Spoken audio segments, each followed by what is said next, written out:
Hi, I'm Ken Ueno, composer, vocalist, and sound artist. I am currently a professor at UC Berkeley in music composition. My piece, Blood Blossoms, was scheduled for performance with the Nemø ensemble in Ghent, Belgium. But of course, due to the safety concerns around the pandemic, that performance is now canceled. The ensemble has asked me to respond to a few questions. This self-interview is my response.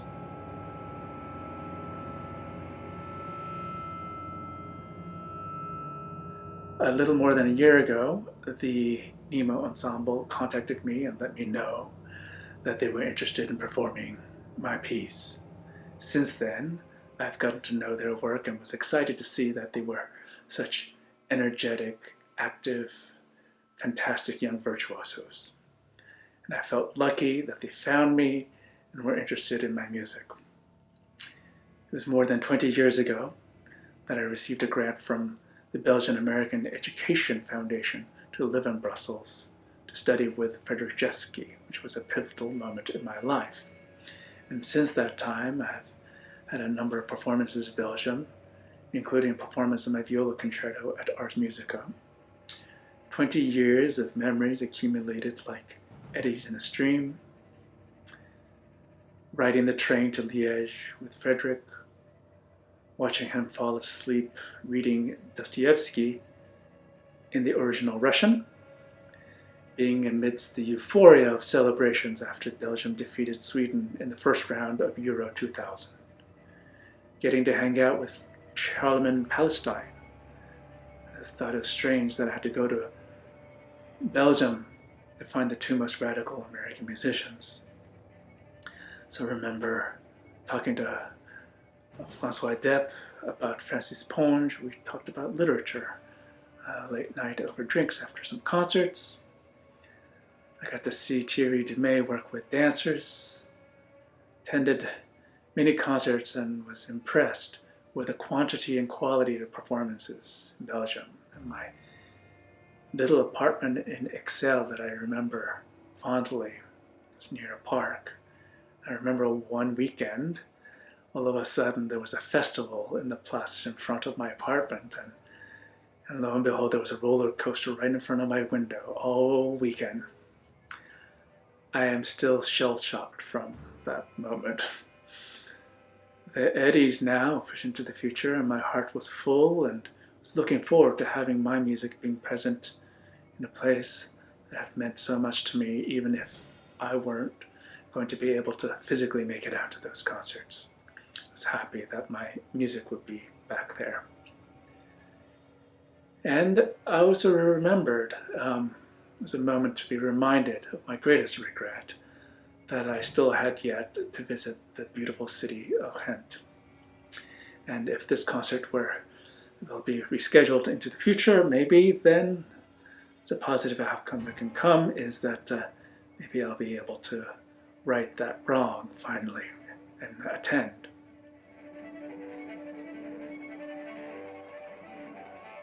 In such times as these, we artists are humbled by the realities of the world. We hope everyone is safe, and I pray for everyone's continued safety and health. Although art has to take a back seat in such times as these, art gives me comfort and hope through hard times. The art that has inspired me most has enhanced my perceptive capacities to see beauty in the world around us, even in the darkest of times. I believe that the most beautiful music is still yet to be made in the future, and that extends to all human endeavors, that our best moments are still yet to come. And it is for that that we must endure, live on, and make even bolder works.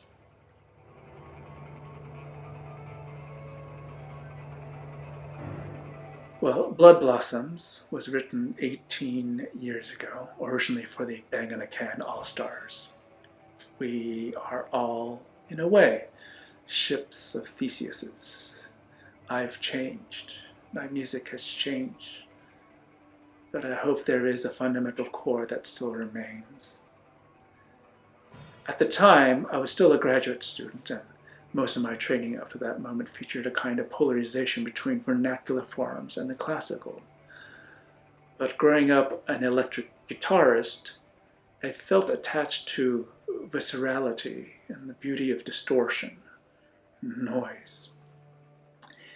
If the piece is about anything, it's about trying to reclaim something I love in music, that distortion, noise, and the visceral space. And this piece was important to me at the time. It was one of the first pieces in which I was able to try to reconcile the heady modernism and the structures that I was interested in with Hendrixian viscerality. Yes, Hendrix, my biggest hero. Sounds are powerful, complex sounds. They vibrated on my body, the torrents of feedback and sculpting overtones. The impact of his music, I remember when I was young, growing up and moving a lot, and my experience of being an outsider, and kind of describe my upbringing and my life as being in perpetual exile. Those unique esoteric sounds of Hendrix, music like that, I remember those sounds made me feel like the sound somehow understood me, and that it was okay to be me, if that makes any sense at all. It's the impact of those sounds. And around the time I was writing those notes, that piece, I remember I was reading William F. Burroughs' Naked Lunch, and there was a passage from it. The old junkie found a vein.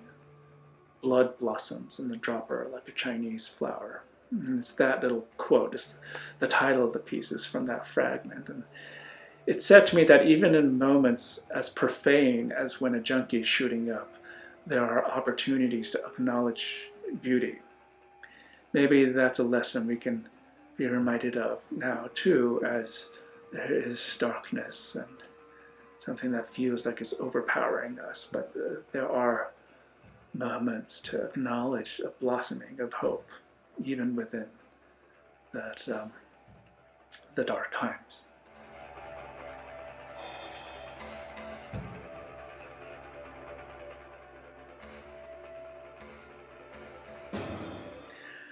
For about a month now, we have been self-quarantining in Berkeley. I've been teaching my classes and lessons online. Most days I stay in. I mostly only go out to get groceries, and every few days I go for a run. It's been hard. But perhaps because I am a composer, my life is probably more similar to my usual life, because I am so used to spending so much time alone. But I have been reading a bit more, maybe. Recently reading Edward Said, Laura Esquivel, Murakami. Recently finishing Kafka on the Shore, which I recommend for all classical music fans because there's lots of references to music and Schubert. And I also was catching up on some films that I've been meaning to see, like Winter Sleep by Nuri Bilge Ceylan and Uncle Bunme, Who Can Recall His Past Lives by Apichatpong Weerasethakul. And I've also started a little Skype or Zoom online meetings with friends and students to read and discuss Zhukovsky's A, as well as Finnegan's Wake, two of my favorites. I am actively trying to engage with art that inspires me so I don't get us down, as you can imagine.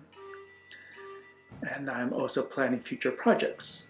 For example, I have a project coming up for a gallery in Hong Kong, where I will build an installation of speakers that move on rails in counterpoint with a swarm of drones, all as a backdrop, as an environment for me as a vocalist to perform in. and that's the recent trajectory of my music.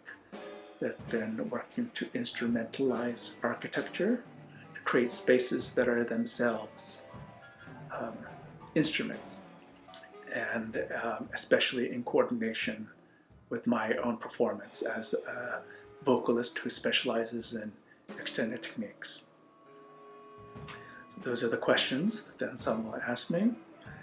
I hope it was of some interest to you. My thanks go out to the ensemble for their interest and hard work, and sorry that we had to cancel the concert. I look forward to another opportunity in the future that we can work together, and most of all, I hope that we get to finally meet, as they say, in real life. Till then, I hope not only the ensemble but all of you out there stay safe and strong, and I hope to see you guys out there. Okay? Take care.